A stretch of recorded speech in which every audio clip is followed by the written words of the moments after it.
Hi, my name is Miguel Marques da Costa. I'm the creative director and founder of C.R.T.D. Last time I was in Kenya, I was doing the collection and the guy from the factory just showed me this beautiful, beautiful saris and a whole box full of them. And I completely fell in love with them. They were used, a few of them were completely destroyed, but still I decided to challenge myself and do something. And here in Portugal, we've been producing it with a Portuguese seamstress. Everything is handmade. And she's basically doing everything with us, cutting, choosing the pattern, seeing if they have any holes, if they have any problems, basically, because some of them are like 20 years old, saris, and very worn.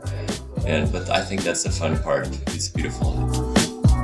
Fashion is really not sustainable, so for me the most important part is that we're not adding anything to the world. The saris were here already. We're actually reusing the fabrics to make something new, something that you can wear. Thank you for watching.